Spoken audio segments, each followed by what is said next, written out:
we are only talking about endocrine, all of the information on this slide and the next one will be all of metabolism. These are your objectives for the metabolism course content. And like I mentioned, these objectives will cover both this PowerPoint presentation and the next one for diabetes. This is just a quick overview of the different glands within the endocrine system and where those are located. For this presentation, we are going to cover the pituitary, the thyroid, the parathyroid, and the adrenal glands. Now, the pancreatic islet cells we will talk about when we talk about diabetes in the next presentation. Part of your nursing assessment will include a health history. So we'll talk about all of these different things that we're going to assess in the health history in relation to different disorders in a moment, but let's first talk through in general in endocrine disorders what we want to assess. We want to look at their changes in energy level, their tolerance to heat or cold, changes in weight, thirst, or frequency of urination, their fat and fluid distribution, secondary sexual characteristics, such as the loss or growth of hair, their menstrual cycle, memory, concentration, sleep patterns, mood, vision changes, joint pain, and sexual dysfunction. Continuing with the health history, we want to document the severity of the changes. We want to know how much this has been a change in this patient's life. They're not numbered for you, but the second one here would be the length of time that the patient has been experiencing these changes. The third one is how the changes have affected the patient's ADLs, activities of daily living. Are they just too tired to perform those ADLs, or are they too worn out at the end of the day? The fourth one here is changes in self-perception, because weight can be affected and the physical appearance can be affected by changes in hormone levels. And then the last one would be family history. We want to know if this is something that runs in the family because some of these disorders can be genetic. When we perform the physical exam, of course, one of the first things you do when you walk into the room is going to be to take their vital signs. We want to make sure that we are checking on that because the heart rate and respirations and blood pressure can be affected by these different changes in hormone levels. Number 2, we're going to perform a head-to-toe assessment. Number 3, we're going to palpate the skin, hair, and thyroid. And we're going to compare that to our previous findings. And then number 4, we want to note any physical, psychological, and behavioral changes in the patient. In endocrine disorders, some of the changes that we may note during the physical examination will include facial hair on women, a moon face, a buffalo hump, exophthalmos, vision changes, edema, thinning skin, truncal obesity, fatigue, thinness of the extremities, an increase in the size of hands and feet, hypo and hyperreflexia, mood changes, nervousness, and lethargy. And we'll talk about which one of these is associated with which condition, and I'll give you some examples of some of these in a moment. Some of the diagnostics that can be performed when we are trying to determine if a patient has an endocrine disorder would be blood tests. So we want to perform a hormone blood test. This is used to detect hypo or hyperfunction. Then we would test for autoantibodies this way. We would assess the effect of the hormone on other substances. For example, the effect of insulin on glucose. And then radioimmunoassay isotope tests are used to measure the levels of hormones or other substances. More diagnostic testing can be performed on urine. We can measure the amount of the hormones or the end product of those hormones, which are excreted by the kidneys. Now we can do this in a one-time or a 24-hour urine specimen, and they're collected to measure those hormones and their metabolites. If you see off to the right here, you see a one-time urine specimen at the top, and the bottom picture demonstrates the 24-hour urine specimen collection. And this is taken by collecting all of the patient's urine in a 24-hour period while keeping it on ice and then delivering it to the lab. Now, an example of this would be urinary levels of free catecholamines, such as norepi or epinephrine or dopamine. And those are measured for patients who are suspected to have tumors of the adrenal medulla. So that would be an example of why we would use this 24-hour level. There are other types of diagnostics we can do, such as stimulation testing. If the endocrine gland responds to this stimulation, the disorder may be in the hypothalamus or pituitary. But failure to respond, it helps identify the problem if it's in the gland itself. There's suppression testing. This is used to detect hyperfunction and determine whether the negative feedback mechanisms are intact. And if you need to review negative feedback mechanisms, be sure and review that in your textbook. There's also imaging studies such as radioactive scanning, MRI, CT, ultrasound, PET, and DEXA scanning. And then there's genetic testing or DNA testing, and this determines the presence of a gene mutation. So now we're going to get into some of the specific glands. The first one we're going to talk about is the pituitary. The medical term for this is hypophysis. So just a quick overview of the pituitary. Remember that it is the master gland of the body. That's number one. Number two, it is divided into anterior and posterior. And number three, it is controlled by the hypothalamus. And remember from anatomy, it is connected to the pituitary by the pituitary stalk. So posterior pituitary excretes antidiuretic hormone or ADH, also known as vasopressin, and oxytocin. Those are both made in the hypothalamus and then stored in the pituitary where they are secreted as they are needed. Surgery in this area is called a hypophysectomy. And oxytocin. Those are both made in the hypothalamus and then stored in the pituitary where they are secreted as they are needed. Surgery in this area is called a hypophysectomy. Just a quick overview of the anterior pituitary and the different hormones that it secretes. There are several of them, and really we're going to focus on just a few of these. But what I want you to take away from this is several of these hormones are released by the anterior pituitary, and then they are released to work on a target organ, and then they stimulate release of another hormone. So you have to have that cascade effect in order for both of them to work. Now we're going to focus on disorders of the adrenal gland.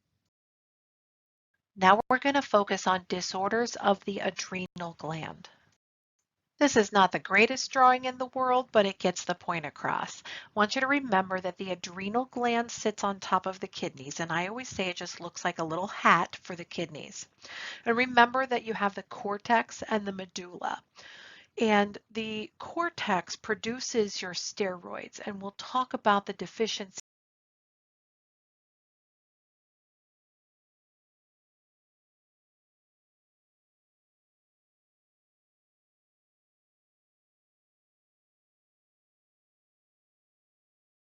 Now we're going to focus on disorders of the adrenal gland.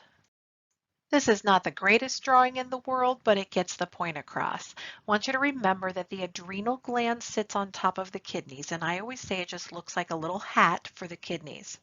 And remember that you have the cortex and the medulla. And the cortex produces your steroids, and we'll talk about the deficiencies in some of those hyper and hypoactive functions. There are two different disorders that we're going to talk about with the adrenal glands. One is hyperactivity, that's Cushing's disease. And an easy way to remember this is when the patient has Cushing's disease, there's too much cortisol being released. So there's hyperactive function. And remember, Cushing's cortisol. So that's just an easy way to remember it. And then you have Addison's disease, which is hypoactive function of the adrenal glands. And one famous person who had this was JFK. And you notice that he always seemed like he was very tan. It was that bronze coloration of his skin. That is a clinical manifestation or a sign and symptom that we might see with Addison's disease. So that is hypoactive function. As long as you're doing what I recommend and filling out a disease template for the different disorders that we talk about, you want to start one now for Cushing's. So Cushing's is the patho, is the pituitary releases too much ACTH, and that then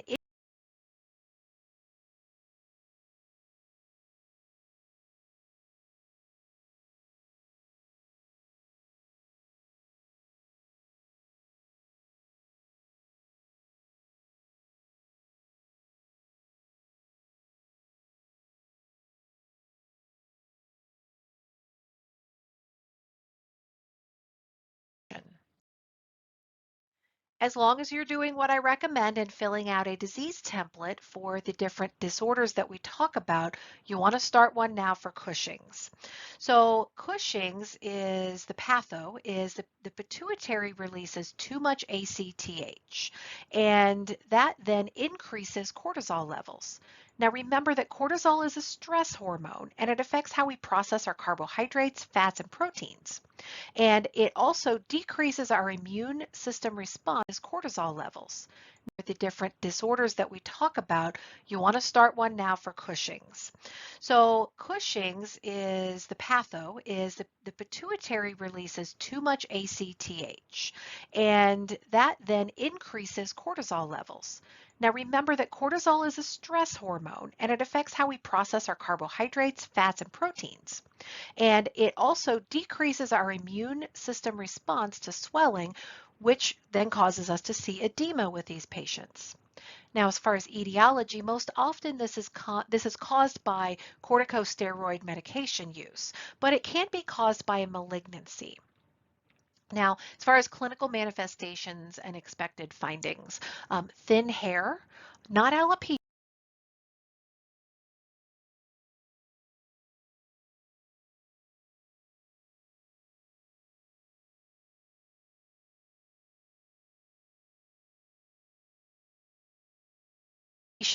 per se, but thin hair, a moon-shaped face, hirsutism, which is excessive body hair. There may be a buffalo hump on their back or the back of their neck, thin extremities, muscle wasting and muscle weakness, thin skin, petechiae or ecchymosis, purplish striations, and they're not necessarily just stretch marks. And I have an example to show you in coming up, but it is much more than just a regular stretch mark. There may be also hyperpigmentation, especially in the face, the neck, and in the back of the hands. The patient may present with acne. They may have delayed wound healing, swollen ankles, hypertension. They may have progressive central obesity or that truncal obesity that we talked about, and emotional lability, meaning they're going to have ups and downs with their emotions. Now, because of all of these, or if you take the clinical manifestations that we see and you think about the potential complications, the number one potential complication with Cushing's would be compression fractures. Because they're at risk for osteoporosis, they have thinning bones, so they are at high risk for injury with falls. So one of your priority nursing diagnoses for a patient with Cushing's would be a risk for fall. Another complication would be diabetes, high blood pressure, infections, kidney stones, and mood or psychiatric disorders. Now, as far as testing goes, when we're talking psychiatric pressure, be a risk for fall. Another complication would be diabetes, high blood pressure, infections, kidney stones, and mood or psychiatric disorders. Now, as far as testing goes, when we're talking about Cushing's, you are going to see maybe a 24-hour urine cortisol test like we talked about. There may be some dexamethasone suppression testing performed, salivary cortisol like we talked about. There may be some dex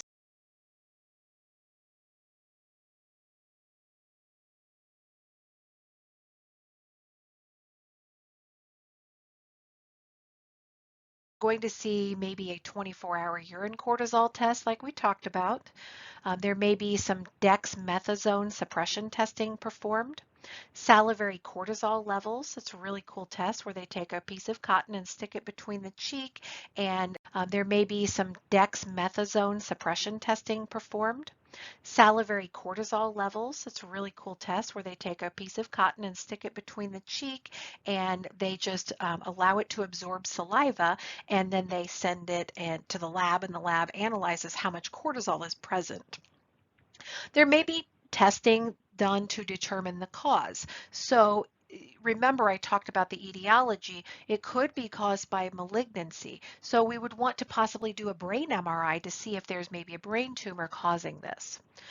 Remember that one of the complications is diabetes, so we want to do a fasting blood glucose and A1C to test for diabetes. They also are at risk for high blood pressure, so we would want to do lipid and cholesterol testing. Remember that they are at high risk for osteoporosis, so we often will do bone mineral density scanning. And then our blood chemistry, when we draw labs, we very well may see hypokalemia, hypocalcemia, and hyperglycemia. So your nursing management with this. So one of the things that we want to do is consult a dietitian because we need to have them adjust their dietary intake. We want to encourage them to consume foods that are high in potassium because remember they could develop hypokalemia. We want to use protective measures to reduce the risk of infection. Um, we want to plan for frequent rest periods. You want to cluster your care or encourage them to alternate periods of rest with activity because they could be overtaxed. We want to institute safety precautions to reduce the risk of injury because they are at such risk for those compression fractures. And then we want to encourage them to verbalize their feelings and also prevent VTE or blood clots. And then our job, or that's all our job, I'm sorry, medical management and treatment would be to attempt to restore the hormone balance and reverse Cushing's syndrome because it can be reversed. And then we want to have a gradual withdrawal of any exogenous glucocorticoid. Now that's a lot of big for the hormone balance or blood clots. And then our job, or that's all our job, I'm sorry, medical management and treatment would be to attempt to restore the hormone balance and reverse Cushing's syndrome because it can be reversed. And then we want to have a gradual withdrawal of any exogenous glucocorticoid. Now that's a lot of big words, but exogenous means external. So if they are getting steroids, which is a glucocorticoid, we want to slowly withdraw those. And then if the tumor is the cause, we need to treat that tumor.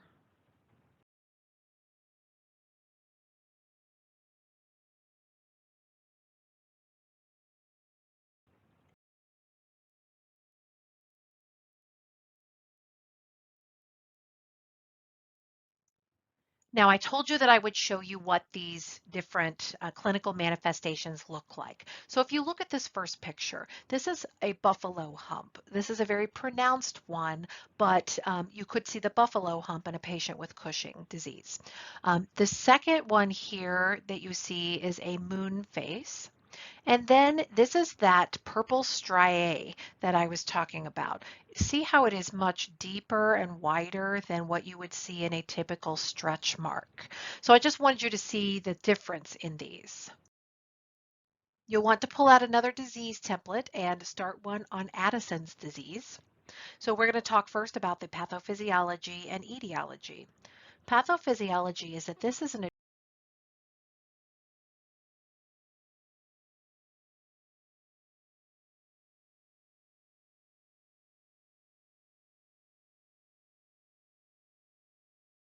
adrenocortical insufficiency. So basically that means they're not disease template and start one on Addison's disease. So we're going to talk first about the pathophysiology and etiology. Pathophysiology is that this is an adrenocortical insufficiency.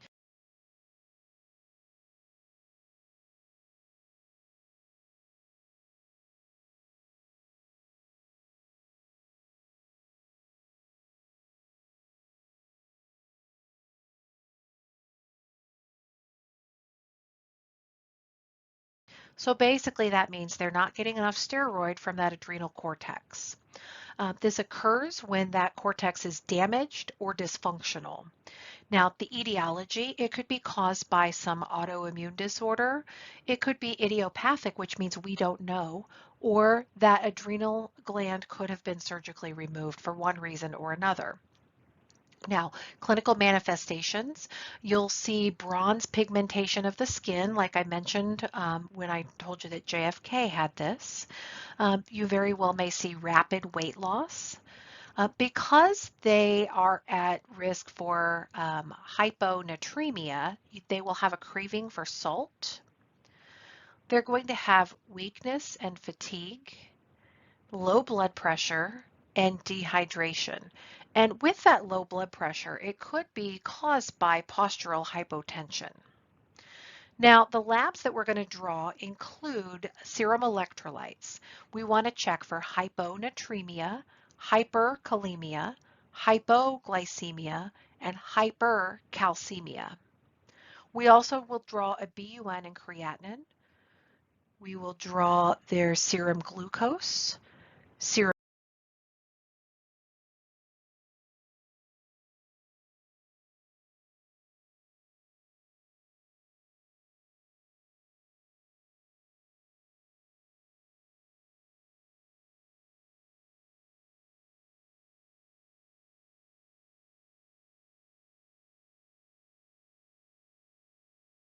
and hypercalcemia. We also will draw a BUN and creatinine. We will draw their serum glucose, serum cortisol levels. There may be an adrenocorticotropic hormone or ACTH stimulation test performed, and then we may perform an EKG, X-ray, CT scan, or MRI. Now, the medical management or treatment of this will be lifelong steroid replacement. That's it. Lifelong steroid replacement. We'll manage the other complications, true, but to treat Addison's disease, it is those steroids. So that's important to note when we're talking about Addison's disease. Now, nursing management, we want to monitor for fluid deficits and electrolyte imbalances. We want to administer medications as prescribed or educate them about the importance of maintaining lifelong use of the steroids. Monitor for hypoglycemia, and you want to maintain a safe environment. Now, potential complications. Patients can develop what's called an adrenal crisis or Addisonian crisis. This is a critical deficiency of mineralocorticoids and glucocorticoids, and it's generally following acute stress, Addisonian crisis. This is a creditor for hypoglycemia, and you want to maintain a safe environment. Now, potential complications. Patients can develop what's called an adrenal crisis or Addisonian crisis. This is a critical deficiency of mineralocorticoids and glucocorticoids, and it's generally following acute stress, sepsis, trauma, surgery, or the abrupt cessation of steroid therapy in a patient who has chronic adrenal insufficiency. So if they stopped taking their steroids like they need to, then we could have an Addisonian crisis. And this is a medical emergency which requires immediate and vigorous treatment. Now we're going to focus on thyroid disorders.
The thyroid gland is the largest endocrine gland in the body. It is butterfly shaped. It's located on the lower neck, anterior to the trachea. So if you tip your head back, lift your chin up, you can very gently on the front of your neck palpate. Don't palpate too hard, but you can feel your thyroid there. It produces T3, T4, and calcitonin. Secretion of T3 and T4 is regulated by the anterior pituitary through a negative feedback system.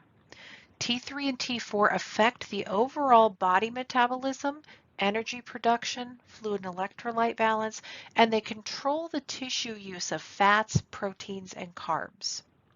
It's important to know that iodine is located or is contained in the thyroid hormone.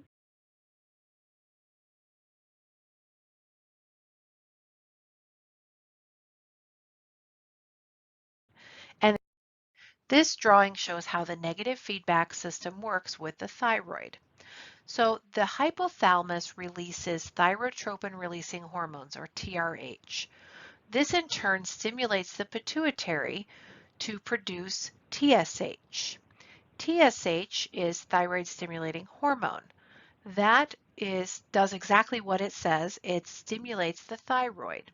So then the thyroid then releases T3 and T4. As the levels of the T3 and T4, which go back to the hypothalamus and the pituitary and regulate the release of the thyrotropin releasing hormone and the thyroid stimulating hormone, or TRH and TSH.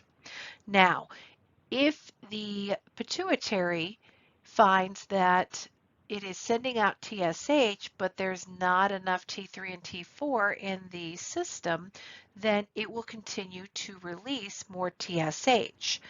So the higher the TSH level, that will tell us that it is hypothyroidism. However, if the pituitary is releasing TSH and the thyroid is hyperactive, therefore it's releasing too much T3 and T4, the pituitary does not release as much TSH. So that would tell us that the TSH being low tells us that the thyroid is hyperactive, because we would then have high T3 and T4 levels.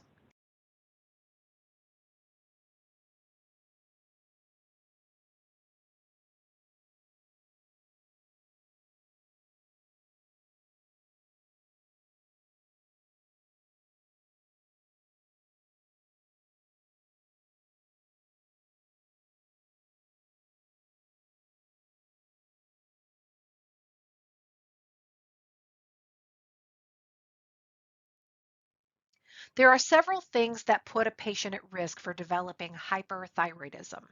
Those are diabetic ketoacidosis, or DKA, excessive iodine intake, infection, stress, surgery, or toxemia of pregnancy. Now, hyperthyroidism is excessive secretion of the thyroid hormone. This is most commonly caused by Graves' disease, which is autoimmune, and the trigger for Graves' disease is unclear, but it has been shown to sometimes be brought on by stress. It could also be caused by goiters or excessive ingestion of thyroid hormones. Now, the excess thyroid hormone increases the metabolic rate, which leads to increased heat production and cardiac activity. So if you think about that, it is the fight or flight type of things that we're going to see in these patients. So as far as clinical manifestations or expected findings, we're going to expect weight loss. Oftentimes patients are eating as potential complications. Now we're going to focus on thyroid disorders. The thyroid gland is the largest endocrine. You can very gently on the T4 and calcitonin. Secretion of T3 and T4 is regulated by the anterior pituitary through a negative feedback system. T3 and T4 affect the overall body metabolism, energy production, fluid and electrolyte balance, and they control the tissue use of fats, proteins, and carbs. It's important of T3 and T4 is if you tip. The thyroid gland is the largest endocrine gland in the body. It is butterfly shaped. It's located on the lower neck, anterior to the trachea. So if you tip your head back, lift your chin up, you can very gently on the front of your neck palpate. Don't palpate too hard, but you can feel your thyroid there. It produces T3, T4, and calcitonin. Secretion of T3 and T4 is regulated by the anterior pituitary through a negative feedback system. T3 and T4 affect the overall body metabolism, energy production, fluid and electrolyte balance, and they control the tissue use of fats, proteins, and carbs. It's important to know that iodine is located or is contained in the thyroid hormone.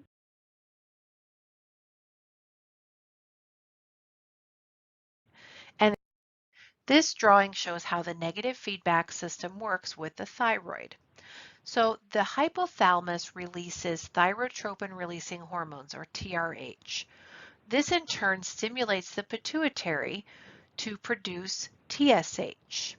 TSH is thyroid stimulating hormone.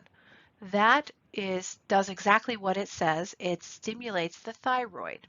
So then the thyroid then releases T3 and T4.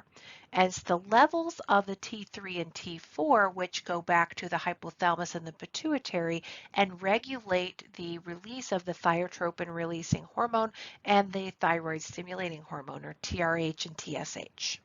Now, if the pituitary finds that it is sending out TSH, but there's not enough T3 and T4 in the system, then it will continue to release more TSH. So the higher the TSH level, that will tell us that it is hypothyroidism. However, if the pituitary is releasing TSH and the thyroid is hyperactive, therefore it's releasing too much T3 and T4, the pituitary does not release as much TSH. So that would tell us that the TSH being low tells us that the thyroid is hyperactive, because we would then have high T3 and T4 levels.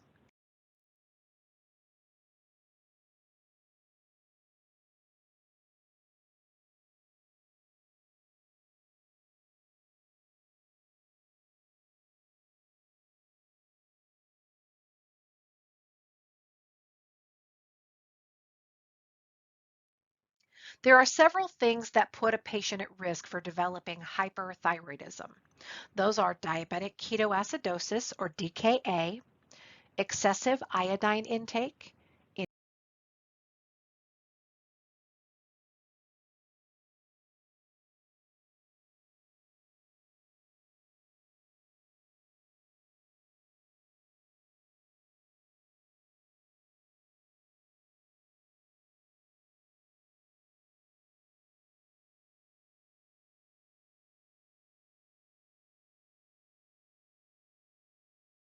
we would then have high T3 and T4 levels.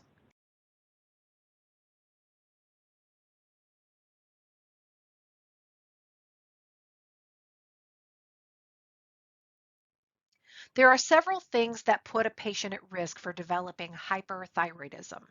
Those are diabetic ketoacidosis, or DKA, excessive iodine intake, infection, stress, surgery, or toxemia of pregnancy. Now, hyperthyroidism is excessive secretion of the thyroid hormone. This is most commonly caused by Graves' disease, which is autoimmune, and the trigger for Graves' disease is unclear, but it has been shown to sometimes be brought on by stress. It could also be caused by goiters or excessive ingestion of thyroid hormones. Now, the excess thyroid hormone increases the metabolic rate, which leads to increased heat production and cardiac activity. So if you think about that, it is the fight or flight type of things that we're going to see in these patients. So as far as clinical manifestations or expected findings, we're going to expect weight loss. Oftentimes patients are eating as much as they want, but they can't gain any weight or they can't even keep weight on, they just keep losing weight. You may find a goiter when you look at their neck. They may have insomnia, frequent stools, which or diarrhea, which develops into diarrhea. They may have menstrual irregularities, warm, sweaty, or flushed skin, tremors, hyperkinesia, and hyperreflexia.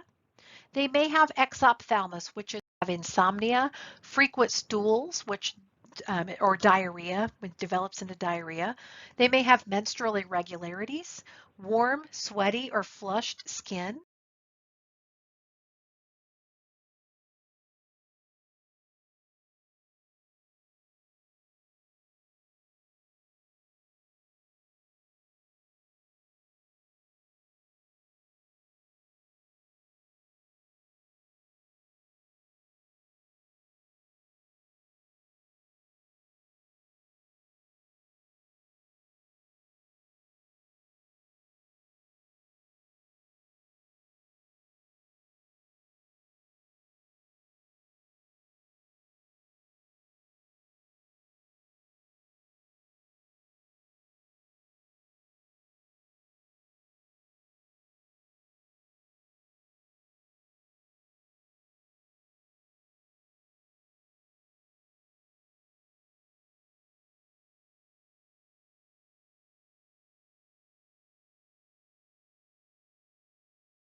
Tremors, hyperkinesia, and hyperreflexia. They may have exophthalmos, which is typically part of Graves' disease. You may hear a bruit over the thyroid. Remember when we're talking about that, you have a thrill and a bruit. You can feel the thrill and hear the bruit. They may have increased blood pressure, increased heart rate. They may develop dysrhythmias such as AFib. And they may have nervousness, irritability, hyperactivity, emotional lability, and a decreased attention span. So if you think about that, that is all of that fight or flight response that you would see. Now, medical management for this would be radioactive iodine therapy, meaning we will give them, because the thyroid uptakes iodine, if we give radioactive iodine, it then medical management have nervousness, irritability, hyperactivity, emotional lability, and a decreased attention span. So if you think about that, that is all of that fight or flight response that you would see. Now, medical management for this would be radioactive iodine therapy, meaning we will give them, because the thyroid uptakes iodine, if we give radioactive iodine, it then kills the thyroid. So then the patients then very well may need to be put on replacement medications for the thyroid or thyroid medications.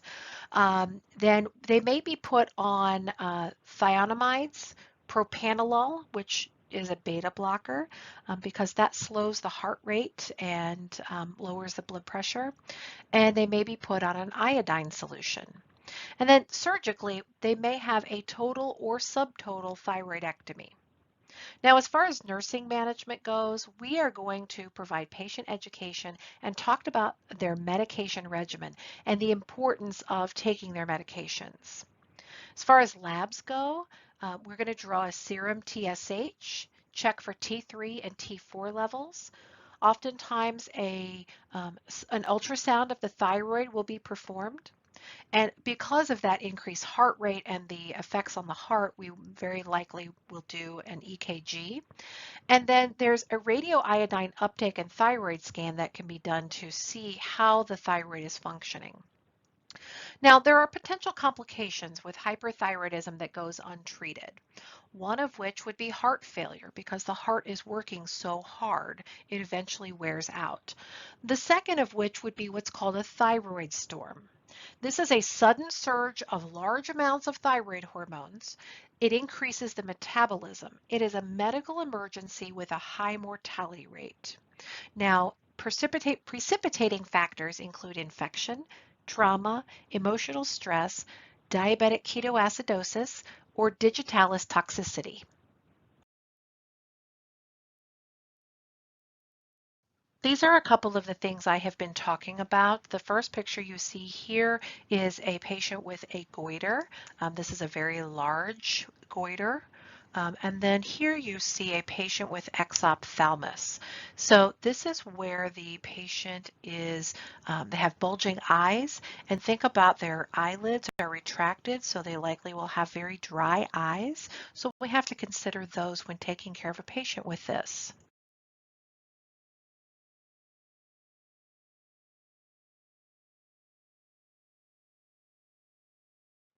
There are several things that put a patient at risk for developing hyperthyroidism.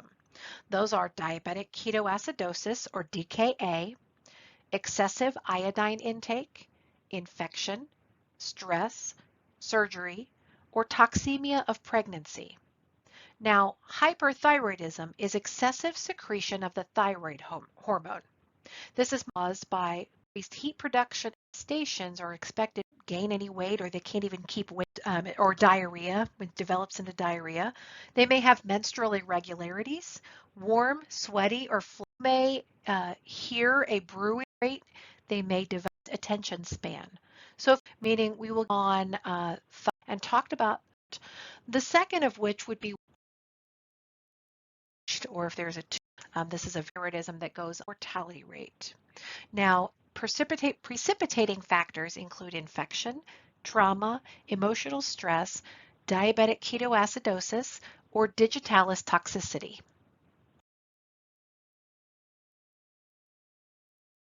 These are a couple of the things I have been talking about. The first picture you see here is a patient with a goiter. This is a very large goiter. And then here you see a patient with exophthalmos. So this is where the patient is, they have bulging eyes, and think about their eyelids are retracted, so they likely will have very dry eyes. So we have to consider those when taking care of a patient with this.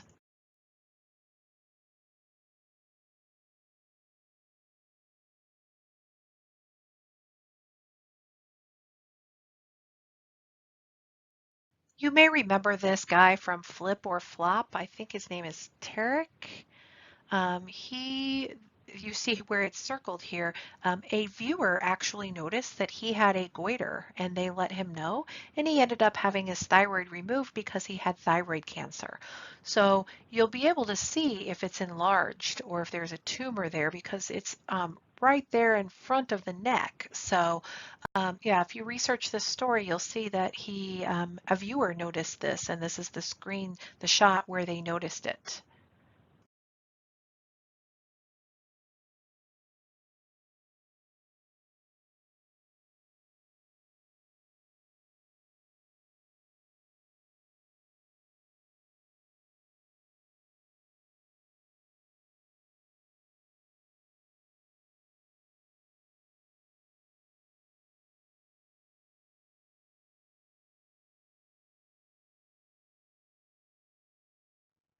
I mentioned that patients with hyperthyroidism could have a thyroidectomy performed, and it could be a total or subtotal. So this is a surgical removal of part or all of the thyroid. It's indicated in patients with hyperthyroidism or a tumor of the thyroid.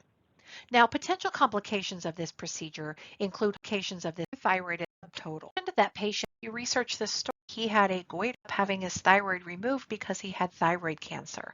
So you'll be able to see if it's enlarged or if there's a tumor there because it's right there in front of the neck. So yeah, if you research this story, you'll see that a viewer noticed this, and this is the screen, the shot where they noticed it.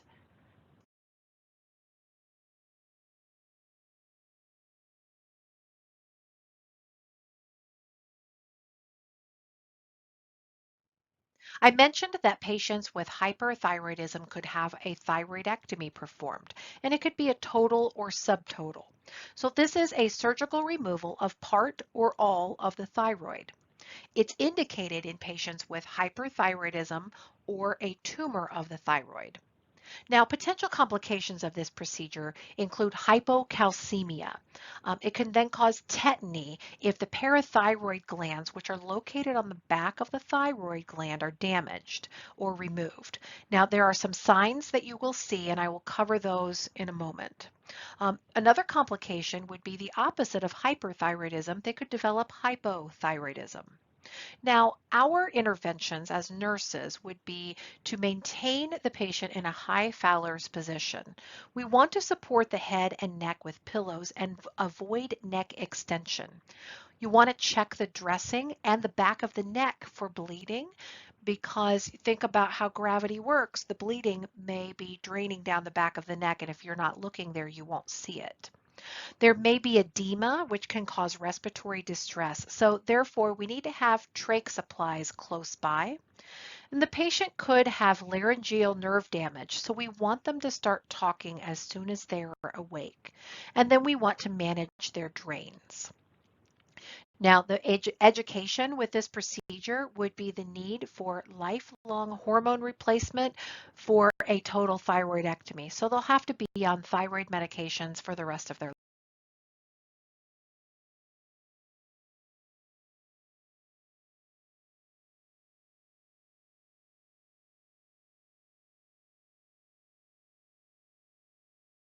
life. I mentioned on the previous slide a Chopsticks and Trousseau's sign. So this is a video link to YouTube, and these are screenshots of the gentleman from that video. He is experiencing the Chopsticks and Trousseau's sign, and I apologize, I'm probably not even saying those right, but that's how I say them. So you want to know what these mean and what's going on here. Basically, the patient has had a thyroidectomy and likely they've had damaged or removed parathyroid glands, and so it has affected their calcium level. And we will talk about the parathyroid in a moment, but you'll want to know this associated with the thyroidectomy. Now we're going to talk about hypothyroidism. This is the opposite of hyperthyroidism. The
The patients at most risk for this are women aged 30 to 60, patients who are on medications that can affect the thyroid, such as lithium or amiodarone, patients who have inadequate intake and output, if they have pituitary surgery, or if they've had radiation to the head or neck. Now, the pathophysiology for this is an inadequate amount of circulating thyroid hormone, the T3 and T4, which causes a decrease in the metabolic rate that affects all body systems. Now, it can be primary, secondary, or tertiary, and we won't get into that, but the causes of hypothyroidism are in your textbook on chart 52-3, page 1514. Now, clinical manifestations.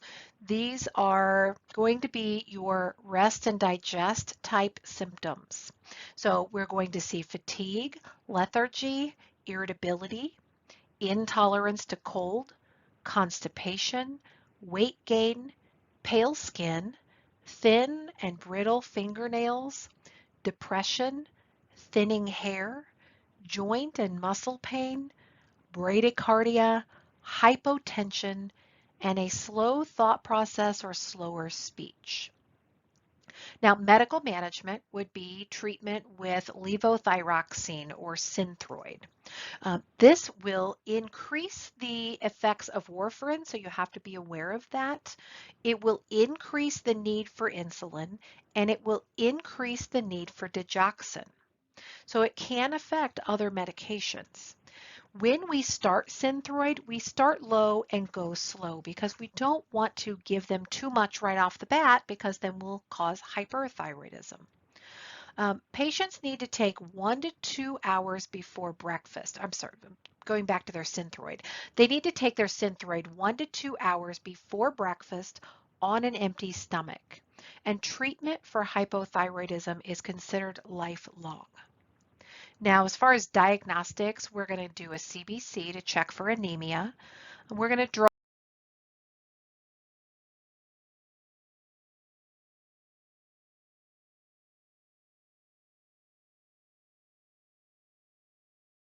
thyroid hormone levels, the TSH, T3, and T4. Draw thyroid antibodies. There may be a fine needle biopsy of the thyroid performed.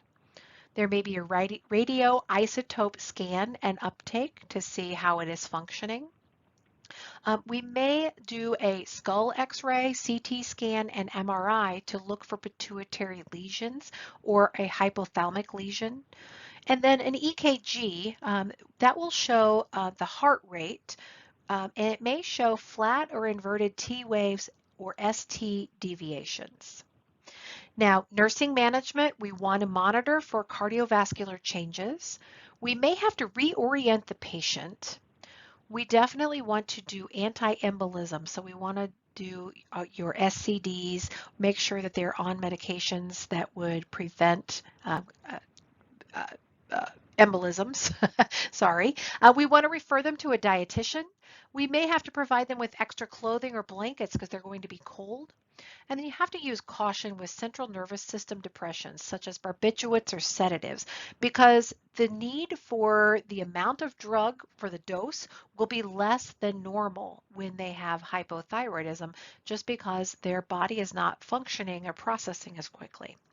Now, one of the complications for this, for hypothyroidism, would be called myxedema. This is a lethal condition that happens when hypothyroidism is not treated, or a person who has hypothyroidism is affected by some. It's a lethal condition that has for hypothyroidism would be called myxedema. This is a lethal condition that happens when hypothyroidism is not treated, or a person who has hypothyroidism is affected by some sort of stressor. And it may occur in patients who abruptly stop taking their levothyroxine.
Now we're going to briefly talk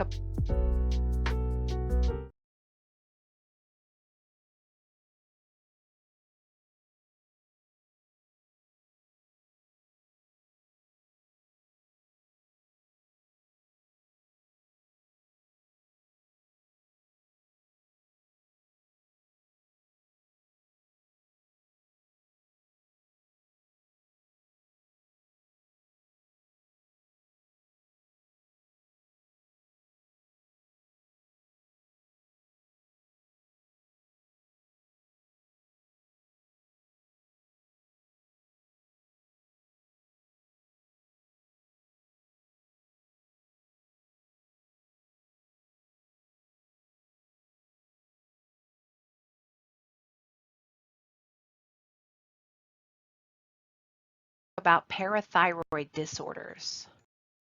The parathyroid consists of four glands located on the back side of the thyroid gland. Parathormone, or the hormone released by the parathyroid, regulates calcium and phosphorus balance. I want to make this very simple for you to understand. When you think parathyroid, you should think calcium. Parathyroid is responsible for regulating the levels of calcium within the blood and within the body. So it affects whether the bones are taking up calcium or releasing calcium. And it all depends on whether it's hyper or hypoactive. So in order to remember how this works, let's think about the first letters of the parathyroid and the calcium. Parathyroid and calcemia is what we're going to focus on. So if it's hyperactive parathyroid, the patient will have hypercalcemia. But if it is hypoactive parathyroid, the patient will have hypocalcemia.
This will be your voiceover for metabolism. This would be the diabetes portion of metabolism. Your reference for your chapter is chapter 51. That's assessment and management of patients with diabetes. These are your objectives for all of metabolism information. I want to start by giving you an overview of diabetes mellitus and some statistics about it. Now, this is not information that you're going to need to know for your test, so don't worry about studying this, but it's important for you to understand the facts that go along with this disease. Now, diabetes is a group of diseases which is characterized by hyperglycemia or high blood glucose. Now, it is caused by either defects in insulin secretion, insulin action, or both. It affects nearly 29.1 million people in the United States, and a third of cases are undiagnosed, but the prevalence of it is increasing. Minority populations and older adults are disproportionately affected. Now, according to the CDC, newly diagnosed cases increases by 1.7 million per year. And according to the World Health Organization, if this trend continues, 1 in 3 adults in the United States will have diabetes by the year 2050. African Americans and Hispanic and Native Americans are at greater risk for complications and have higher death rates from diabetes mellitus. In the United States, diabetes is the leading cause of non-traumatic amputations, blindness in working age adults, and end-stage kidney disease. So based on that information, you can tell that there's a lot to be done and a lot of education that needs to happen. And if you're looking for a career in diabetes education or management, there are going to be plenty of opportunities for you, and hopefully we can decrease this trend. There are several different types of diabetes. I'm sure you've all heard of type 1 and type 2, and you'll see here that they are abbreviated as DM1 and DM2. Diabetes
type 2 is the most common type. Gestational diabetes we won't get into in this course, but that occurs when a patient is pregnant. Latent autoimmune diabetes of adults, or LADA. This is a new emerging type of diabetes, sometimes called diabetes type 1.5. It's really a subtype of diabetes type 1. Um, in these patients, they stop producing insulin, but it can be several months or years before they need to take insulin because it progresses slowly. And then there are diabetes associated with other conditions or syndromes, such as hyperglycemia as a result of taking a steroid. In class, I always talk about how we teach you in these silos. We teach you about the different conditions, but this here is a perfect example of how the different diseases overlap. Patients with diabetes mellitus have health risks such as cardiovascular disease, hypertension, kidney disease, neuropathy, peripheral vascular disease, and cerebral vascular accident or stroke. Now, insulin is a hormone which is secreted by the beta cells. These are one type of four different cells that are located in the pancreas. The way insulin works in the body is several different ways. It transports and metabolizes glucose to be used for energy. It'll stimulate the storage of glucose in the liver and muscles as glycogen. It signals the liver to stop the release of glucose. It enhances storage of dietary fat in adipose tissue. It accelerates transport of amino acids into the cells, and it inhibits the breakdown of stored glucose, protein, and fat. So as you can see, there are a lot of different functions of insulin in the body. This is a drawing which should help you visual learners. So when we eat, insulin secretion increases. The insulin moves the glucose from the blood to the muscle, liver, and fat cells. In the cells, insulin will transport and metabolize glucose for energy, stimulate and store glucose in the liver. It tells the liver to stop the release of glucose. It enhances the storage of fat in adipose tissue. It accelerates the transport of amino acids into the cells and inhibits the breakdown of the stored glucose, protein, and fat. Now, during fasting, it's between meals and overnight, a small amount is released into the bloodstream. This is known as basal insulin. Now we're going to talk about the different types of diabetes mellitus. Patients with pre-diabetes will either have an impaired glucose tolerance or an impaired fasting glucose. Now, their blood glucose concentrations will fall between normal and those that are considered diagnostic for diabetes. Their A1C or hemoglobin A1C will range between 5.7 and 6.4, and it's important for you to understand those numbers, but we will talk about A1C again in a minute. Type 1 diabetes mellitus is only about 5% of the patients with diabetes. It's characterized by destruction of those pancreatic beta cells. Now, often it is caused by a genetic predisposition, though not inherited, immunologic factors, or possible environmental factors, such as having a virus or a toxin that damaged or destroyed those pancreatic beta cells. It can also be referred to as IDDM, or insulin-dependent diabetes mellitus. The onset for type 1 diabetes mellitus will typically occur before the age of 30 years old. However, it can occur at any age. These patients are usually thin at diagnosis or have had a recent weight loss. They produce little or no endogenous insulin. That means insulin inside the body. They're very ketosis prone when insulin is absent, and they require exogenous insulin for survival, or insulin from an external source. Like we already talked about, diabetes type 1 is having a virus or a toxin 7 and 6.4, and it's important for you to understand those numbers, but we will talk about A1C again in a minute. Type 1 diabetes mellitus is only about 5% of the patients with diabetes. It's characterized by destruction of those pancreatic beta cells. Now, often it is caused by a genetic predisposition, though not inherited, immunologic factors, or possible environmental factors, such as having a virus or a toxin that damaged or destroyed those pancreatic beta cells. It can also be referred to as IDDM, or insulin-dependent diabetes mellitus.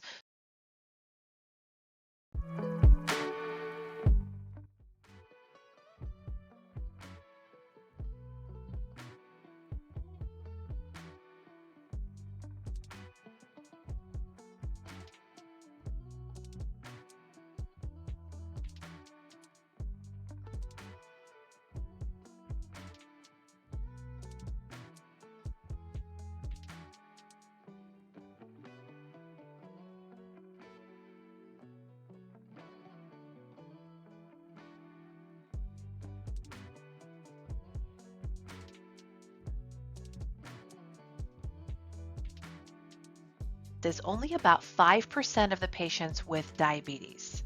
It's characterized by destruction of those pancreatic beta cells. Now, often it is caused by a genetic predisposition, though not inherited, immunologic factors, or possible environmental factors, such as having a virus or a toxin that damaged or destroyed those pancreatic beta cells. It can also be referred to as IDDM, or insulin-dependent diabetes mellitus. The onset for type 1 diabetes mellitus will typically occur before the age of 30 years old. However, it can occur at any age. These patients are usually thin at diagnosis or have had a recent weight loss. They produce little or no endogenous insulin. That means insulin inside the body. They're very ketosis prone when insulin is absent, and they require exogenous insulin for survival, or insulin from an external source. Like we already talked about, diabetes type 1 is a destruction of the beta cells. So as a result, these patients have decreased or no insulin production at all. They have an increased glucose production by the liver and fasting hyperglycemia. Glucose derived from food cannot be stored in the liver due to the lack of insulin, so the glucose stays in the bloodstream. This contributes to postprandial hyperglycemia. Prandial is a meal, so postprandial is after a meal. Glycogenesis and gluconeogenesis are left unchecked because there is a lack of insulin. Now, the kidney threshold for reabsorbing glucose is between 180 and 200. So the excess is excreted in the urine, and therefore we see glucoseuria. The excessive fluid and electrolyte loss occurs. This is a process called osmotic diuresis. As we mentioned previously, the treatment for type 1 diabetes mellitus is always insulin. Now, there are two different ways patients can receive the insulin. It's either by a sub-Q injection, or if you see here on the bottom right, this is a picture of an insulin pump. These are patient managed.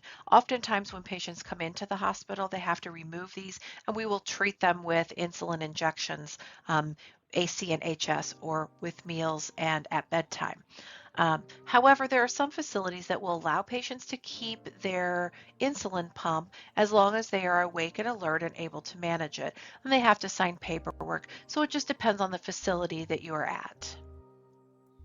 Patients with type 1 diabetes mellitus are at risk for a condition called diabetic ketoacidosis, or DKA. This is because insulin normally inhibits the process of glycogenesis, gluconeogenesis, and when there's no insulin present, those processes are left unchecked because there is no insulin. The fat breakdown results in an increase in ketone bodies. Now, I know you've all heard of the keto diet, and it's a similar process, but on steroids, basically. It is an overproduction of those ketone bodies. So this results in metabolic acidosis. Signs and symptoms of diabetic ketoacidosis include polyuria, which is urinating frequently, polydipsia, which is a constant intense thirst, nausea, vomiting, fatigue, and then if left untreated, it would result in stupor, which results in a coma. Now, the breath might have a fruity odor, and this might happen for a day or more before the patient is actually diagnosed. Now we're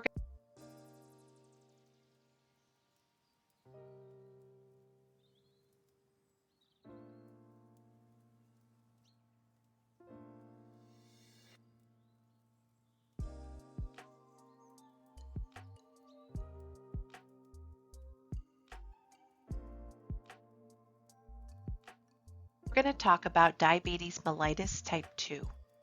If you remember, type 1 diabetes is only 5% of the population. But with diabetes type 2, it's 95% of the adults in the United States. It's more common in patients who are 30 years or older and obese.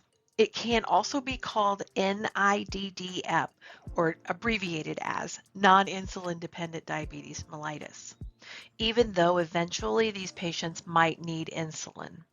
It is occurring at younger and younger ages because of the lack of exercise, and the poor diet of the population of the United States. Pathophysiology of diabetes type 2 has a progression. It starts with insulin resistance.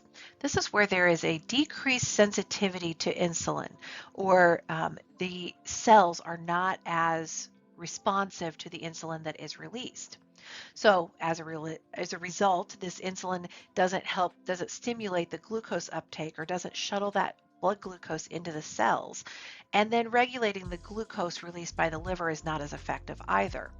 Now, the pancreas will respond by releasing increased amounts of insulin to compensate for this. Then the beta cells eventually can't keep up and they wear out. So then the patient will develop type 2 diabetes. Now, there's enough insulin present to break down fat, so as a result, DKA doesn't typically occur with patients with diabetes type 2. However, they can develop acute hyperglycemic hyperosmolar syndrome instead. Diabetes type 2 signs and symptoms are typically fairly mild. They might include fatigue, irritability, polyuria, polydipsia, poor healing skin wounds, vaginal infections, or blurred vision if the glucose is very high. Diagnosis of type 2 diabetes can occur after several years of a slow progression because it might be undetected. It is usually found incidentally, maybe through an eye exam or routine labs. There might be long-term complications that have developed before the patient is even diagnosed. The patient might have neuropathy, diabetic retinopathy, or peripheral vascular disease at the time of diagnosis. The goal for diabetes type 2 is prevention. Patients can stop or reverse diabetes progression with lifestyle changes. Patients who are at higher risk have a BMI greater than 24 or a fasting or postprandial glucose is elevated. And remember, postprandial means after a meal. Treatment can also help, that can also help would be metformin or glucophage. This is an oral anti-diabetic and helps with the insulin resistance. Patients with diabetes type 2 can reverse or control their diabetes with diet and exercise. We can also have prescribed medications such as metformin, or the brand name is glucophage. And then if necessary, these patients would then possibly need exogenous insulin.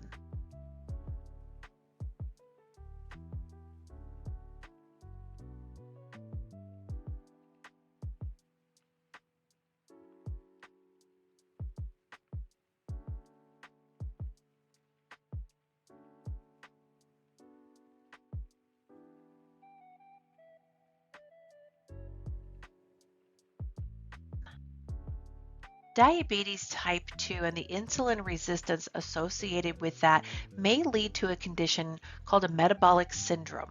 This includes hypertension, hypercholesterolemia, abdominal obesity, and some other abnormalities. So now let's compare diabetes type 1 and diabetes type 2. Type 1 is usually early onset, usually less than 30 years old. Diabetes type 2 is typically over 30 years old. Not always, but typically. Now, type 1 might be a family or genetic predisposition, but type 2 is obesity, age, previous identified impaired fasting glucose, or an impaired glucose tolerance. Now, type 1 might be immunologic or environmental, so there might be viral or toxin factors. With type 2, the patient might have hypertension or high cholesterol or a history of gestational diabetes or babies over 9 pounds. So just to clarify, I want to make sure that you understand the difference in treatment between type 1 and type 2 diabetes. Type 1, the only way that these patients can be treated is with insulin, whether it's via sub-Q injections or an insulin pump. However, with type 2, we can start with diet and exercise and oral anti-diabetic agents, and then the patient may eventually need exogenous insulin. I want to point out that oral anti-diabetic agents cannot be used to treat patients with type 1 diabetes mellitus. I also want to point out that diet and exercise are a treatment for type 2 diabetes. Now, that's not to say that diet and exercise don't affect glucose levels, because they do affect glucose levels and can make a difference in both type 1 and type 2 patients, just because how exercise and diet affect metabolism of glucose. But diet and exercise are not a treatment for type 1 diabetes.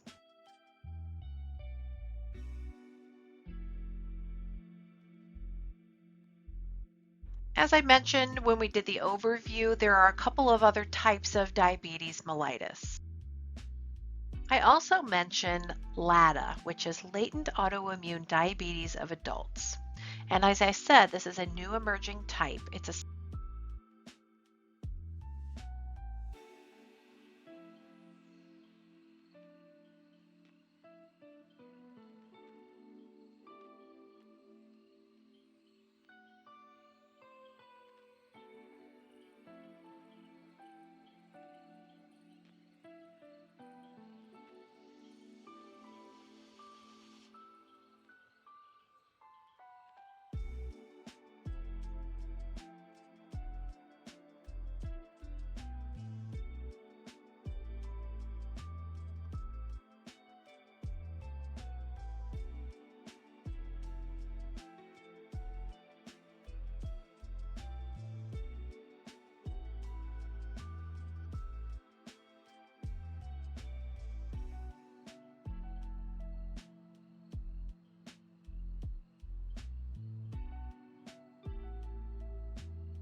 subtype of type 1.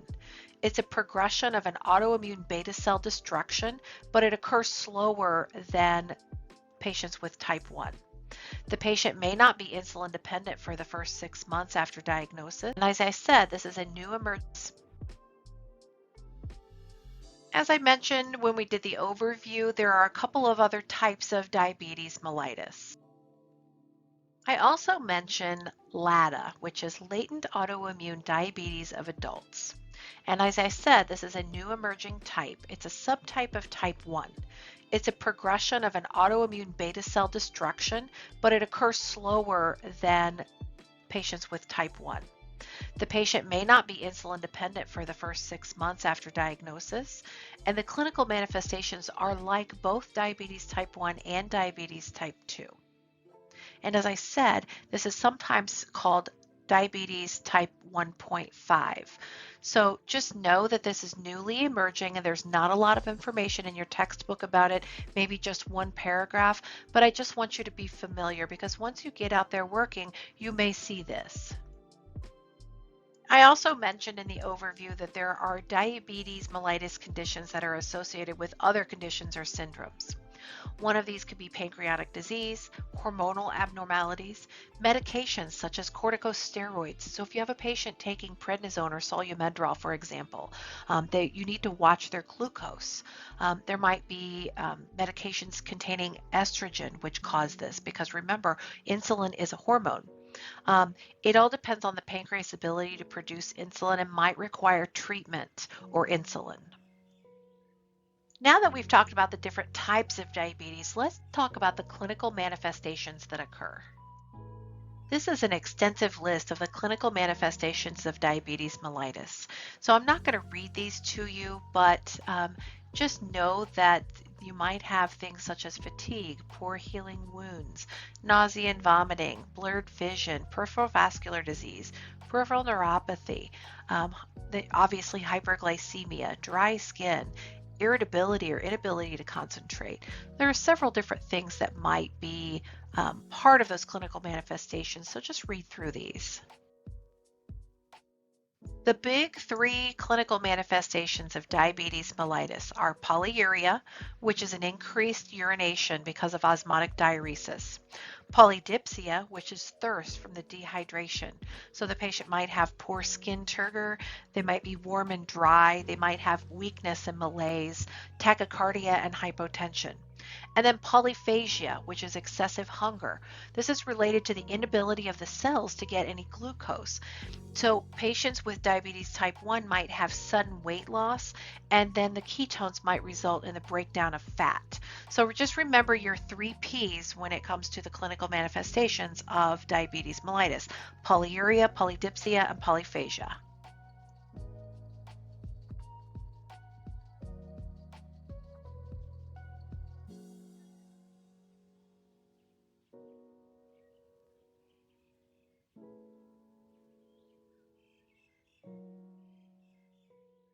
Kussmaul respirations might be a clinical manifestation for a patient who is experiencing diabetic ketoacidosis. Now, diabetic ketoacidosis is a metabolic acidosis. And if you remember from the acid base lecture, we talked about how the body in metabolic acidosis has too much acid. And remember that CO2 is the acid. So as a result, the body is trying to compensate by increasing the respiratory rate and trying to breathe off that acid. So you'll see an increase in respirations, and this is a video of a 10-year-old boy who is in the emergency room, is my understanding, who's demonstrating Kussmaul respirations. So just watch this so you can get an idea of what you might see.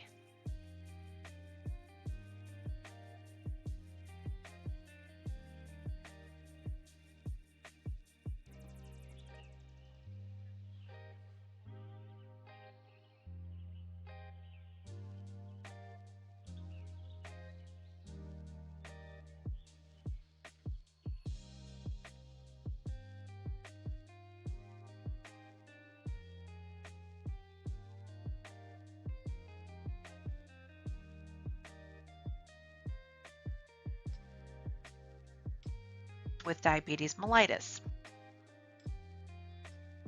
Diagnostics, we are going to find an abnormally high blood glucose for patients with diabetes mellitus. The fasting plasma glucose after fasting for 8 hours would be elevated. A random plasma glucose or a 2-hour post-load glucose would be elevated. Criteria for diagnosis is outlined in your textbook in Table 51-2, page 1460. Now, some of the criteria might include diabetes symptoms with a casual plasma glucose greater than 200, or a fasting glucose greater than 126, or a 2-hour postprandial or after meal glucose of 200, or an A1C greater than or equal to 6.5. So we'll talk about the A1C more on the next slide.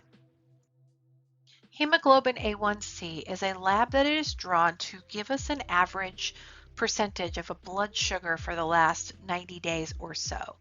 So when we draw it, we get a percentage, and that percentage needs to be translated into a blood sugar. You don't need to memorize this. This is just a random chart that I pulled off of a Google search. And often when I'm caring for a patient, if I get an A1C result and they're asking what that means, I will just Google an A1C chart and pull it up and show them. So as you can see on this chart, we have the hemoglobin A1C listed, and then we have the milligrams per deciliter. This is what our average blood sugar means based on the hemoglobin A1C. About this one, for 6 point, you need to remember 1-3 in your book is hemoglobin 8.4.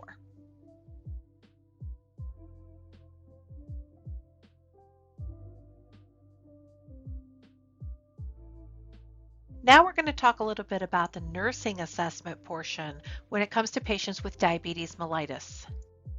I apologize, but the only way I could get this chart was to take a picture of it and insert it into my PowerPoint. So this is chart 51-3 in your book. It's on page 1461.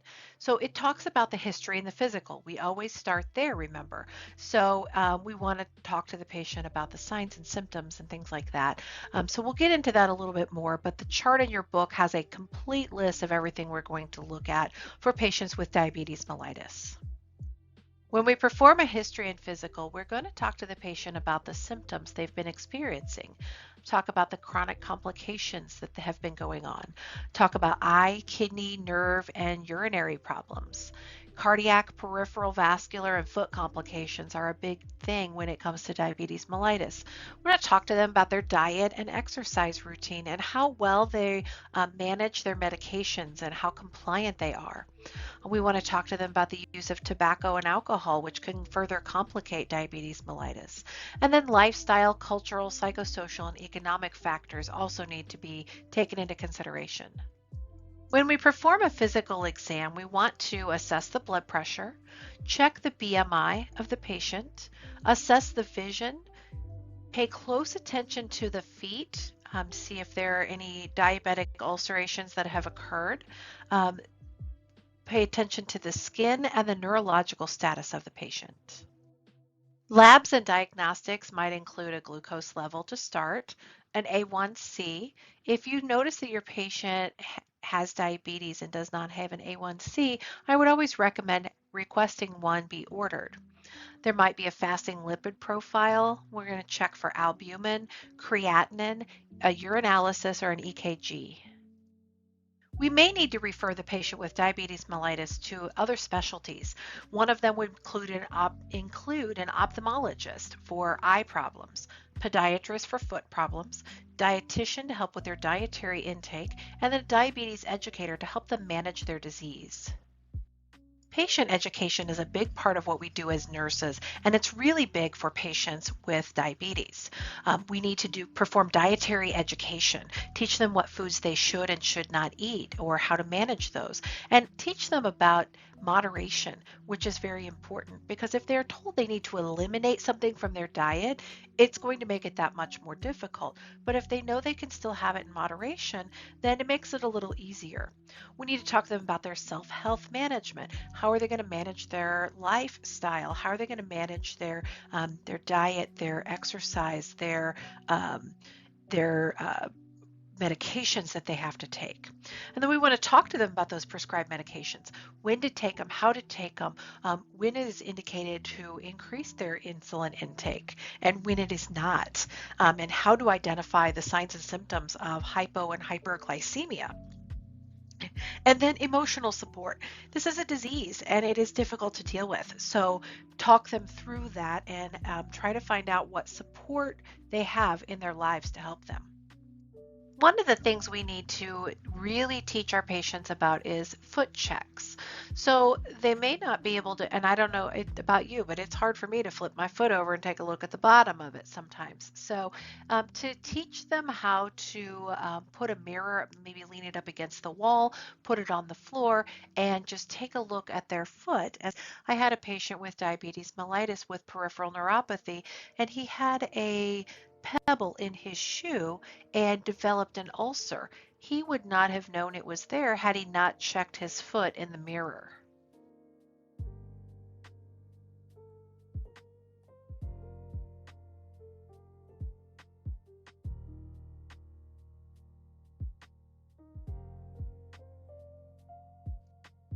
The goal of management of diabetes is to normalize the insulin activity in the blood glucose levels, and we want to prevent the development of complications. Now, the ADA, American Diabetic Association, now recommends a hemoglobin A1C of less than 7% for patients who have been diagnosed with diabetes. Now, there are 5 different components, and we've touched on these. This would be nutritional therapy, exercise, monitoring their blood sugar, pharmacologic therapy or medications, and then education. One of the goals would be to control the caloric intake and then maintain or attain a reasonable body weight. So we want them to either maintain their body weight at a normal level or we want them to work on losing weight. We want them to control the blood glucose levels and then normalize the lipids and blood pressure because we want to prevent heart disease.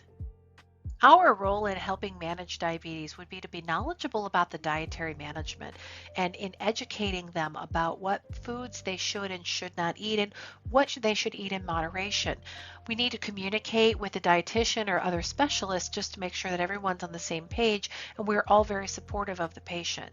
And then we want to reinforce what the patient does understand and then support their dietary and lifestyle changes.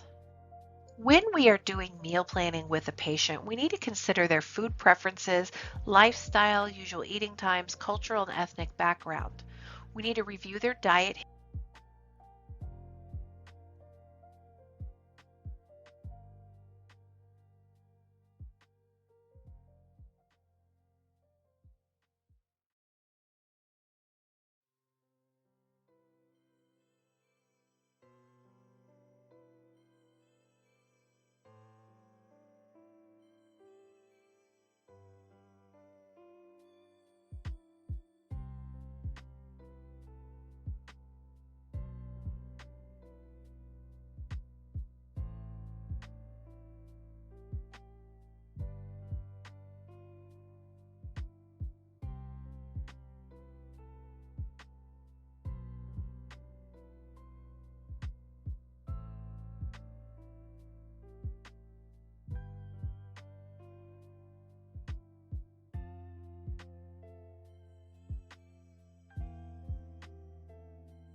history and the need for weight loss or gain or maintenance. And then the caloric requirements and calorie distribution throughout the day. We'll talk to them about exchange lists. Weight loss is the key to treatment and prevention of diabetes type 2. These patients can prevent or reverse diabetes. They may be able to reduce or eliminate the need for medications completely. By a BMI of 25 to 29 is considered overweight.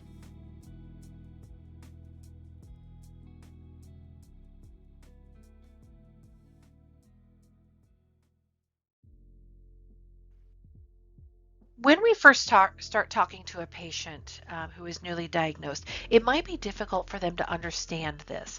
Whether it's a lack of understanding or denial, either way, we need to educate them and try to be able to reduce.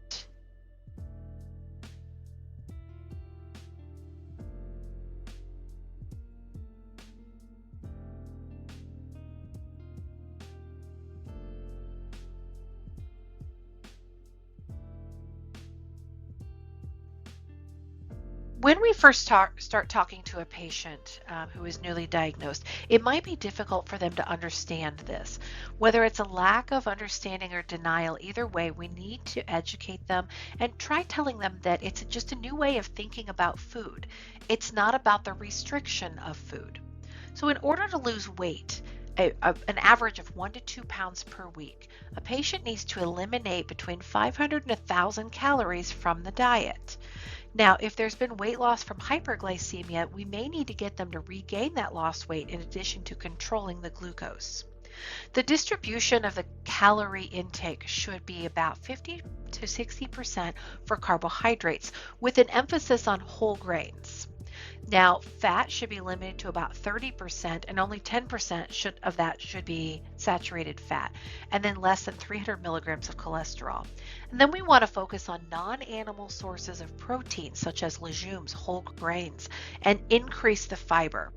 There are exchange lists in your textbook under Table 51-2 on page 1463 if you want to look at that for further reference.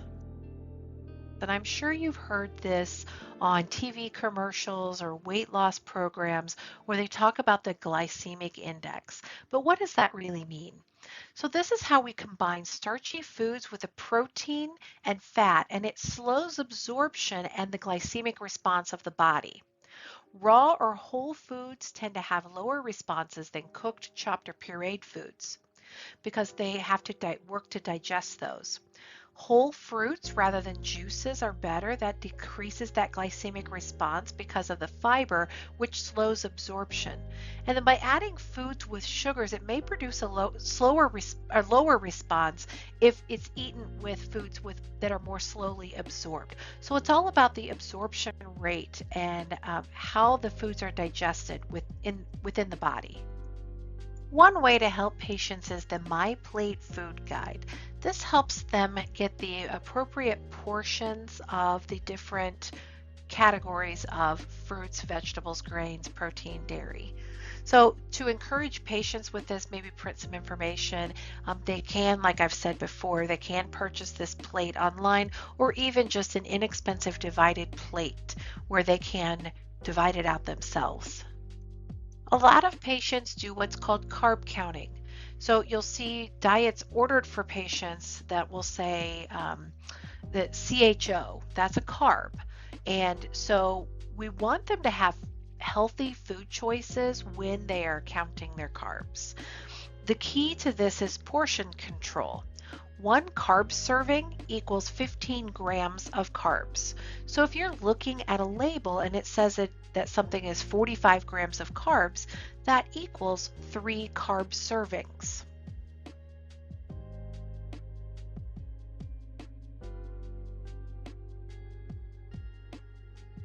Some other dietary concerns we might have would be alcohol. Now, patients with diabetes don't need to give up alcohol, but alcohol is absorbed before other nutrients. So large amounts can be converted into fats and lead to risk for DKA. So the major concern with alcohol is hyperglycemia, and it can cause weight gain. So the patients just need to be aware of the risks, and we need to emphasize moderation. Moderate intake is 1 per day or 2 for women or 2 per day for men. So we want them to intake lower calorie drinks such as dry wine or light beer, and with food would be recommended. Now your nutritive and non-nutritive sweeteners. These can be taken in moderation if they are used to help adhere to a diet. Now, non-nutritive sweeteners do contain calories. They might include fructose, which is a fruit sugar, and the calories may be similar to sucrose, which is table sugar. So it can cause less elevation in the glucose than sucrose, but it may just have just as many calories. It might have refined sugars, high fructose corn syrup, several different components that would affect the blood sugar. Now, we also need to teach them about misleading food labels. So they think that if they have sugar-free Oreos, that's better than regular Oreos. But sometimes there are more carbohydrates located in something that's sugar-free than something that is not. So they just need to learn how to read the food labels and understand what they're actually eating. I've said it before and I'm going to say it again. Exercise is magic. Exercise can lower the blood sugar because it increases the uptake of glucose by the muscles, improving utilization of the insulin. Strength training increases muscle mass, increasing the resting metabolic rate. It aids in weight loss, relieving stress, and maintaining a feeling of well-being. And it lowers cardiovascular risk, and it improves circulation. It alters the blood lipid concentrations, decreasing the triglyceride levels. Now, recommendations for exercise are located in your book, chart 51-4. Not something I need you to memorize, just so that you understand how much exercise is recommended for patients.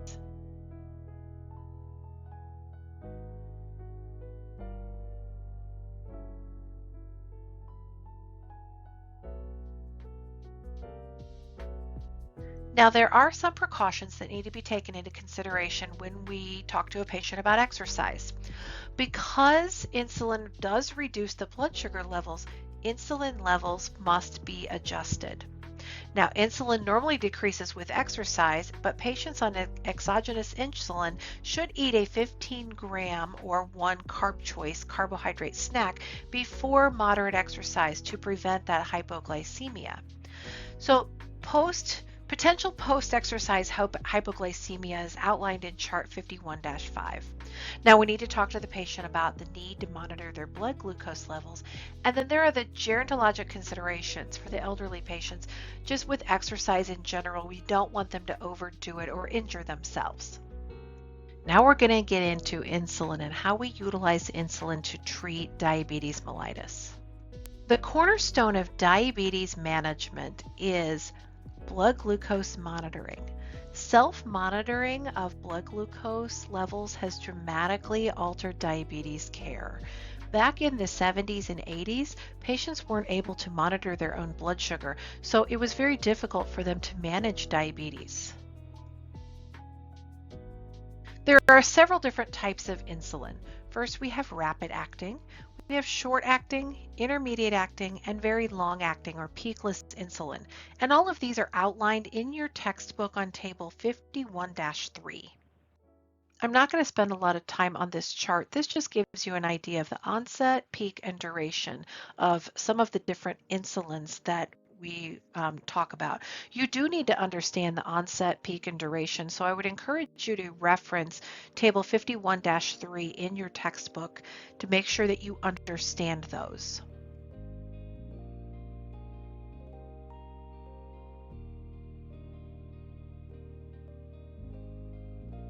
As far as an insulin regimen is concerned, the what the patient receives as far as insulin injections will vary. It might be 1 to 4 injections per day. It could be a combination of short-acting insulin and a longer-acting insulin. In your textbook, Table 51-4 describes several different insulin regimens and the advantages and disadvantages of each one. So there are 2 different approaches to insulin therapy. There's the conventional and there's the intensive. There are complications of insulin therapy. Patients might have local or systemic allergic reactions. They might have insulin lipodystrophy. This is where there is a hard spot in the skin where the injection has occurred. They might have resistance to injected insulin, or they might have morning hyperglycemia as a rebound. There are several different methods of insulin delivery. The first is traditional subcutaneous injections. And as you see here, we just have a vial and we draw up into an insulin syringe. Note that the cap is orange. That is an insulin syringe. It is measured in units. Insulin is the only medication we use in an insulin syringe, and we don't use any other syringe for insulin. Then we have insulin pens. This has a disposable needle and the pen is preloaded with between 150 to 300 units of insulin, and the patient will just dial and click this and administer it. And depending on your clinical location, you might see this at the clinical site. Jet injectors are another type of insulin pen, and they are usually used in just the home setting. Insulin pumps, we've kind of touched on. This is a continuous subcutaneous pump. There's a needle and a catheter that are changed every 3 days, and this delivers basal and bolus insulin. It very closely mimics the function of the pancreas. And in the future, we may see implantable insulin pumps where a patient would have continuous glucose monitoring and the pump itself would respond to the monitoring and act more like a pancreas, but do it automatically versus the patient managing it. One thing you might be questioning is, why don't we just give them a new pancreas if their pancreas is not working? So there is a possibility of doing a pancreatic transplant or even a pancreatic cell transplant, but it can only occur in a very limited population. It usually happens simultaneously with a kidney transplant, but the patient will have to be on anti-rejection medications for the rest of their life. Now, we can implant the insulin-producing pancreatic cells, and the likelihood of rejection is less, but they can only go about 2 years without needing exogenous insulin, so it's not a cure. When storing insulin, any extras that have not been used yet need to be stored in the refrigerator. Patients need to avoid hot temperatures or cold temperatures, such as in a hot car or in a cold car in the wintertime. A vial or a pen can be used at room temperature. It's important to note that a vial of insulin can be stored at room temperature for a period of 30 days. So after 30 days, that insulin expires and needs to be discarded. So when you are working in a facility, when you receive the insulin, you need to note the expiration date of 30 days on the vial. Or we need to instruct our patients when at home, if they pull it out of the refrigerator, they need to put the date 30 days from the day they pulled it out of the refrigerator. We also want them to be aware of watching for what's called flocculation. This is a frosting inside the vial. The insulin in this case should not be used because some of the insulin is inactive.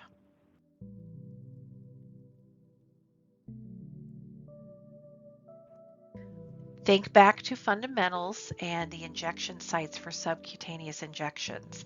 Now, in figure 51-6 is on page 1479 in your book. It has this drawing of the different sub-Q sites. Typically, we're going to administer in the abdomen or in the back of the arms for these patients, but it can be in the legs or in the subcutaneous tissue of the buttocks. We want to rotate the sites that we are injecting. However, when we say rotate sites, we don't mean from stomach to arm to leg to buttocks and back and forth, because the absorption rates are different in those different locations. So what we're talking about when we say rotate the injection site is don't stick the needle in the exact same spot every single time. We want to rotate within that location. Every once in a while, you might run across a patient who has continuous glucose monitoring, and they do this so that they don't have to poke themselves all of the time. But when a patient is inpatient in an acute care setting, we still must check their blood sugar by poking their finger and performing an AccuCheck. Because our machine is calibrated and they can still utilize their glucose monitoring, but in the inpatient setting, we still need to check their blood sugar. Now, of course, that still depends, it's all dependent upon your hospital policy, your facility policy. So just make sure you follow your policy for that monitoring. But you may need to explain to the patient why we need to do that. When we are educating patients about self-injections, we need to talk to them about the use of insulin and the action and how it works. We need to teach them about the signs and symptoms of hypoglycemia and hyperglycemia and what they need to do in the case that they experience those. We need to talk to them about the importance of blood glucose monitoring and how to read those results. And then we need to talk to them about self-injection of insulin. And this is a perfect example of how we perform teach-back method. We want them to show us that they know how to do it if they are newly diagnosed. And then if they are using an insulin pump, they will need to be educated on the use of the insulin pump. Now, most often that occurs from a diabetic educator. But if you become a diabetic educator, that'll be something that you would do. Now, there are other meds other than insulin, so we'll talk about those for a moment. We've touched a couple times on oral anti-diabetic agents. These are used only for patients with type 2 diabetes who need just a little bit more than the diet and exercise alone. Some combinations of oral drugs might be used. The major side effect for these is going to be hypoglycemia. Now, our interventions would be to monitor the blood glucose for hypoglycemia and other potential complications, and then we need to educate the patient about that. Table 51-6 in your book outlines the oral anti-diabetic medications. Again, oral anti-diabetic medications such as glucophage, also known as metformin, we have to be concerned about if a patient is taking that prior to receiving contrast dye for a procedure. So just make sure you know that they cannot have that within 24 hours prior to and 48 hours after IV dye.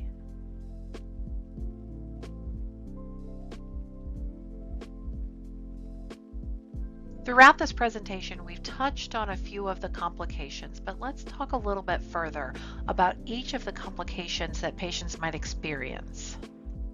One of the biggest complications that patients might experience when they have diabetes, they might experience hypoglycemia. This is an abnormally low blood glucose level below 50 to 60. Now, some facilities, the treatment for hypoglycemia starts at below 70. So this is a result of either too much insulin or too much of the oral hypoglycemic agents. It might be caused by excessive physical activity, or they simply didn't eat enough. Now, the symptoms would be sweating, tremors, tachycardia, palpitation, nervousness, and hunger. The central nervous systems might be the inability to concentrate, headache, confusion, memory lapses, slurred speech, and drowsiness. With severe hypoglycemia, there might be disorientation, seizures, loss of consciousness, and even death. Management of hypoglycemia would involve giving 15 grams of a fast-acting concentrated carbohydrate. Now, if the patient is awake, we would administer 3 or 4 glucose tablets or 4 to 6 ounces of juice or regular soda, not diet soda.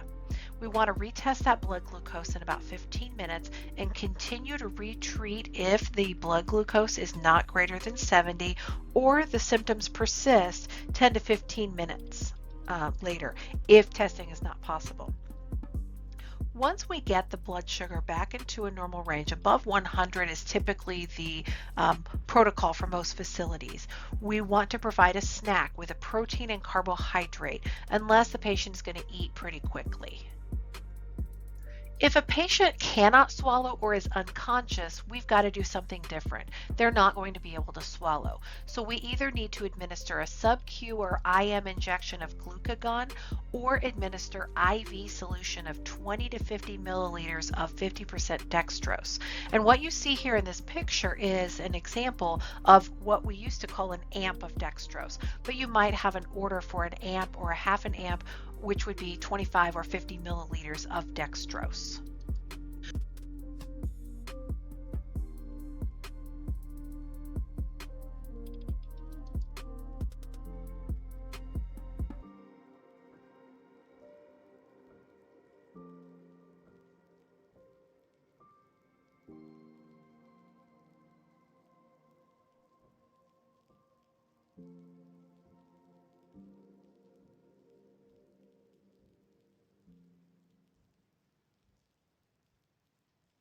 There are some serious complications that patients can experience as a result of being diagnosed with diabetes mellitus. We've already touched on diabetic ketoacidosis, or DKA. Most commonly, as I mentioned, this is something that you will see in your type 1 diabetes patients. Now, hyperglycemic hyperosmolar syndrome, or HHS, you will see more commonly in patients with type 2 diabetes mellitus. Now, these are very complex disorders, and we don't get into these in this course, but I just want you to be aware that they can occur. Now let's get into the long-term complications of diabetes. Macrovascular complications include accelerated atherosclerotic changes, coronary artery disease, cerebrovascular disease, or peripheral vascular disease. And understand the difference between macrovascular and microvascular, which we'll talk about in a moment. Macrovascular are going to be your larger vessels.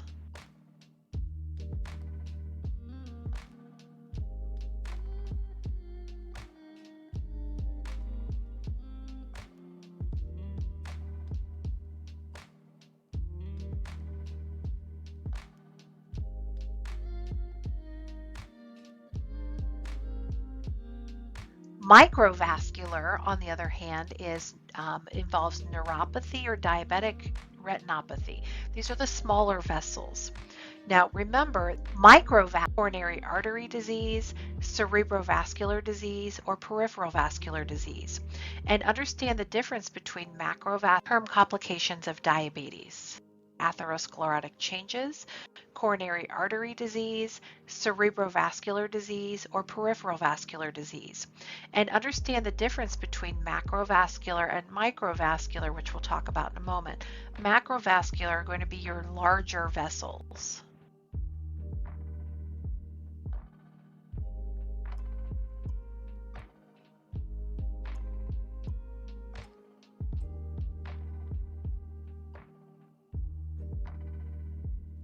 Microvascular, on the other hand, involves neuropathy or diabetic retinopathy.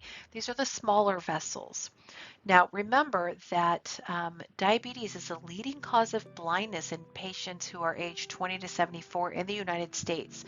This will occur in both type 1 and type 2. Patients with type 1 frequently show initial signs of kidney disease in about 10 to 15 years. And the increase in the pressure of the blood vessels from stress put on the kidneys and filtration, it increases that pressure, I should say. So that's why we see this problem with the microvascular system.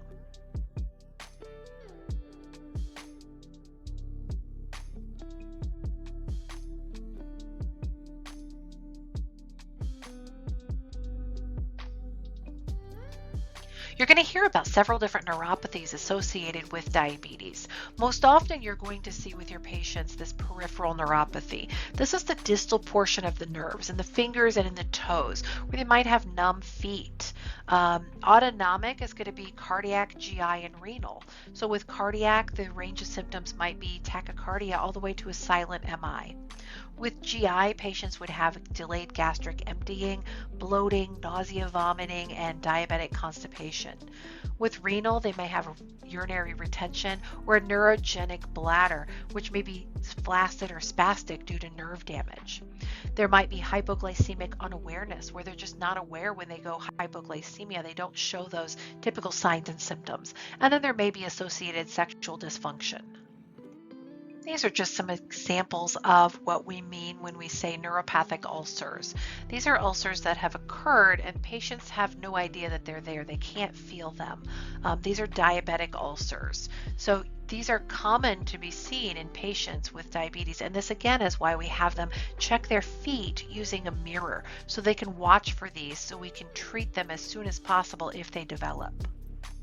One of the most common reasons patients develop peripheral vascular disease is from diabetes. And these are some examples of diabetes. And if you see the picture on the far right, yes, that is a real picture. And these patients don't have any feeling. And as I've mentioned before, if you're changing a dressing on a foot that looks like some of these, the toes might just fall off.